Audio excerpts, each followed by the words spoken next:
perasaan saya pribadi itu sangat senang karena kita dapat mendapatkan ilmu yang sebenarnya di sekolah itu nggak ada. Nah itu kita dibantu sama guru tamu dan kita mendapatkan informasi-informasi yang di luar jangkauan sekolah. Mungkin seperti kayak kemarin ini tuh kan saya kan kelas tari, nah itu kan ada guru tamu tentang make up. Nah jadi kita lebih memahami tentang make up, gimana caranya kayak gitu.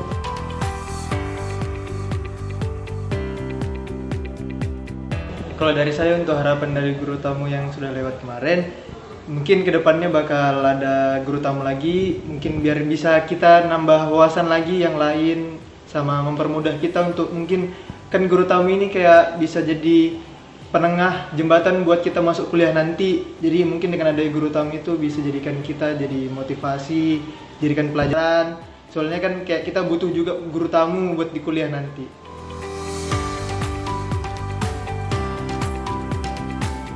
Keterlibatan saya di program guru tamu ini, saya sebagai panitia kebetulan dipercaya sebagai ketua panitia oleh teman-teman, sehingga saya dapat mengkoordinasi teman-teman saya yang 9 orang itu. Selama menjadi panitia, kami banyak mempersiapkan untuk kegiatan ini, mulai dari menyiapkan ruangan, menata-nata kursi, meja, terus membuat poster untuk di-post di sosial media, lalu disebar juga di beberapa tempat di sekolah.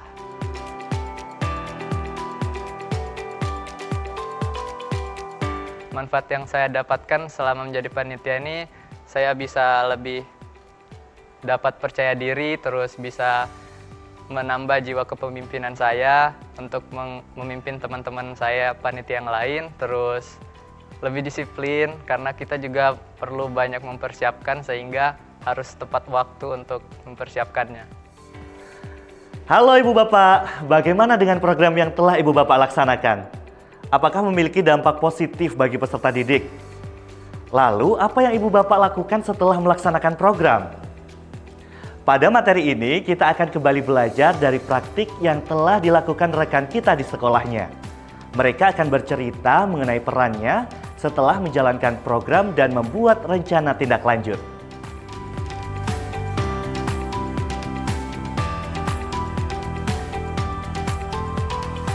Sebuah program dianggap telah berhasil apabila memiliki dampak positif bagi murid. Ketika murid dilibatkan dari mulai perencanaan, pelaksanaan, hingga evaluasi. Saat murid dilibatkan, secara otomatis mereka akan belajar tentang tanggung jawab dan mereka merasa berdaya dalam melakukan perubahan-perubahan. Program guru tamu ini dirasakan berhasil karena program ini bermakna bagi murid. Mereka mendapatkan pengalaman belajar yang menarik. Mereka mampu mengembangkan sikap, keterampilan, pengetahuan yang diperlukan dalam kehidupan sehari-hari.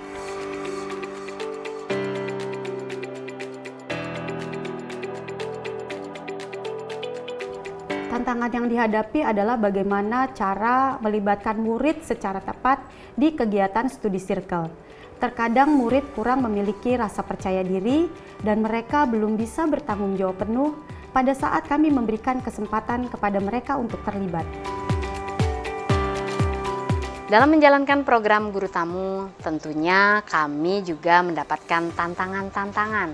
Seperti misalkan di awal-awal, kurang adanya dukungan dari rekan guru lain. Tetapi kami menjalankan solusi seperti misalkan melaksanakan pendekatan secara personal kepada guru tersebut. Kami menyampaikan tujuan dari program guru tamu ini. Lalu setelah itu kita mengajak agar guru ini terlibat dalam pelaksanaan program. Seperti misalkan menjadi moderator, mengkondisikan murid-murid, memastikan murid-murid berada di ruangan secara tertib.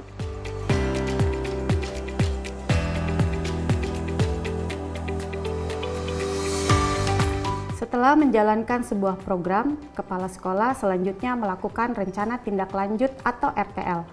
Tujuannya adalah agar kepala sekolah bisa memastikan keberlangsungan program dan peningkatan kualitas program. Selain itu, RTL juga berguna untuk melihat kembali kekuatan yang dapat membuat program menjadi lebih optimal agar tujuan program dapat tercapai. Sebelum menentukan rencana tindak lanjut, biasanya kepala sekolah akan mengajak guru-guru untuk berefleksi. Kami biasanya melakukan refleksi sederhana. Guru dan murid menyampaikan melalui tulisan atau diskusi. Lalu kami melihat kembali hambatan dan tantangan serta kekurangan dari sebuah program. Kemudian kami mencari alternatif solusi agar program lebih baik lagi.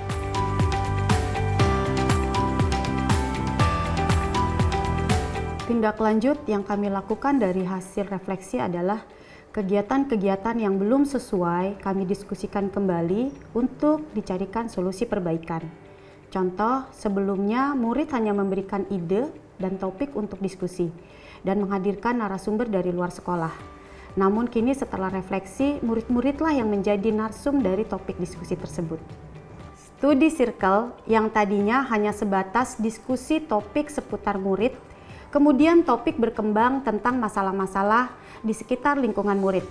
Dan sekarang program ini berkembang lagi, kami mengajak murid-murid untuk merencanakan sebuah proyek dalam bentuk pelayanan tanpa pamrih. Ibu Bapak, itulah sekilas gambaran yang dapat kita lakukan setelah melaksanakan sebuah program. Perlu adanya evaluasi dan refleksi yang kemudian menghasilkan rencana tindak lanjut. Dengan begitu, selalu ada perbaikan setiap tahunnya dari program yang dilaksanakan. Program jadi lebih bermakna dan berdampak yang positif bagi peserta didik kita. Yuk sekarang coba Ibu Bapak praktikkan rancangan programnya. Kemudian jangan lupa untuk evaluasi dan membuat rencana tindak lanjut. Selamat mencoba, salam dan bahagia.